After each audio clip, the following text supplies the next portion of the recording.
पहलगाम हमले के बाद से सबकी निगाहें इसी पर टिकी हुई हैं कि सरकार उन आतंकवादियों से कैसे बदला लेती है और रोज इसको लेकर बड़ी खबरें भी आती हैं। लेकिन इस बीच आप ये भी देखिए कि एक और बड़ी खबर निकल कर आई जब एक सीआरपीएफ जवान को बर्खास्त कर दिया जाता है क्योंकि वो एक पाकिस्तानी महिला से शादी कर लेता है।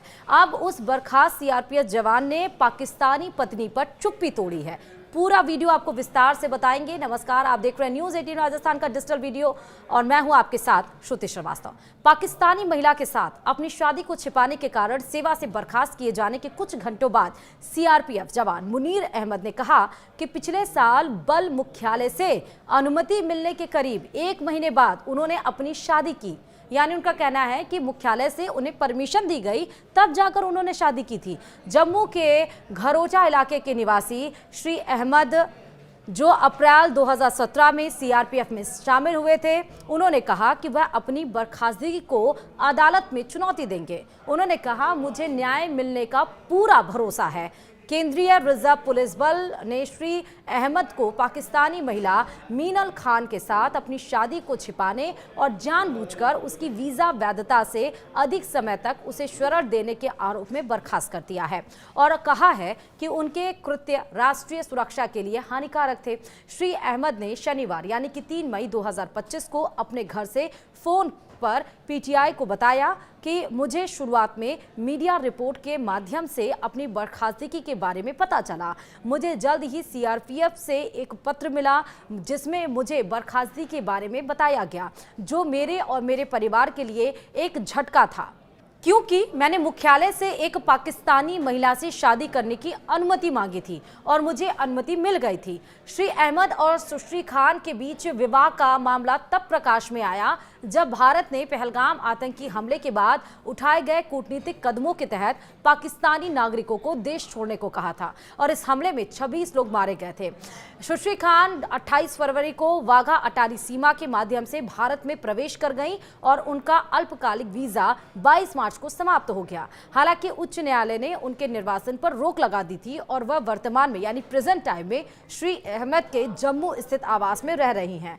उन्होंने कहा, यानी कि बर्खास्त सीआरपीएफ जवान ने मुनीर ने, कि मैंने 31 दिसंबर 2022 को पहला पत्राचार किया जिसमें पाकिस्तानी नागरिक से शादी करने की अपनी इच्छा जताई और मुझे पासपोर्ट, विवाह कार्ड और शपथ पत्र की प्रतियां संलग्न करने जैसी औपचारिकताएं पूरी करने के लिए कहा गया। उन्होंने ये भी कहा कि मैंने अपना हलफनामा और अपने माता पिता, सरपंच और जिला विकास परिषद के सदस्य के हलफनामे उचित माध्यम से प्रस्तुत किए और अंततः 30 अप्रैल 2024 को मुख्यालय से मंजूरी मिली। सीआरपीएफ जवान ने कहा कि उन्होंने अनापत्ति प्रमाण पत्र यानी एनओसी के लिए आवेदन भी किया था, लेकिन उन्हें बताया गया कि ऐसा कोई प्रावधान उपलब्ध नहीं है और उन्होंने नियमों के अनुसार विदेशी नागरिक से अपनी शादी के बारे में सरकार को सूचित करके औपचारिकताएं पहले ही पूरी कर ली। हमने पिछले साल 24 मई को एक वीडियो कॉल के जरिए ऑनलाइन शादी की थी, यह भी जानकारी सामने आई। इसके बाद मैंने अपनी 72वीं बटालियन में शादी की तस्वीरें, निकाह के कागजात और शादी का प्रमाण पत्र जमा किया जहां मैं तैनात था। उन्होंने कहा कि जब वह पहली बार 28 फरवरी को 15 दिन के वीजा पर आई तो हमने मार्च में ही दीर्घकालिक वीजा के लिए आवेदन कर दिया था और साक्षात्कार सहित आवश्यक औपचारिकताएं पूरी कर ली गई थी। उन्होंने इस बात पर प्रकाश भी डाला कि इससे जम्मू कश्मीर और लद्दाख उच्च न्यायालय के लिए बुधवार को अंतिम समय में उनकी पत्नी के निर्वासन पर रोक लगाकर उन्हें राहत प्रदान करने का मार्ग प्रशस्त हुआ है। श्री अहमद मुनीर ने कहा कि वह अपनी छुट्टी की अवधि समाप्त होने पर अपने कर्तव्यों पर लौटे और उन्हें 25 मार्च को सुंदरबनी स्थित बटालियन मुख्यालय में रिपोर्ट करने के लिए भी कहा गया, लेकिन 27 मार्च को मुझे एक स्थानांतरण आदेश सौंप दिया गया और 15 दिनों की अनिवार्य कार्यभार ग्रहण अवधि दिए गए बिना ही मुझे भोपाल यानी मध्य प्रदेश में 41वीं बटालियन में तैनात कर दिया गया। मुनीर ने कहा कि मुझे आदेश की प्रति दी गई यानी कि उसकी कॉपी दी गई और तुरंत कार्य मुक्त कर दिया गया, जिससे मेरे पास भोपाल में अपने कर्तव्यों को संभालने के अलावा कोई विकल्प नहीं बचा। जहां मैंने 29 मार्च को कार्यभार संभाला, वहां पहुंचने पर मैंने कमांडिंग ऑफिसर और उनके डिप्टी के साक्षात्कार का सामना किया और दस्तावेजीकरण प्रक्रिया भी पूरी की, जिसमें स्पष्ट रूप से एक पाकिस्तानी महिला से मेरी शादी का उल्लेख था। उन्होंने कहा कि अपनी बटालियन डाटा रिकॉर्ड बुक में भी इसकी प्रविष्टि यानी की गई है, इसको इंक्लूड किया गया है।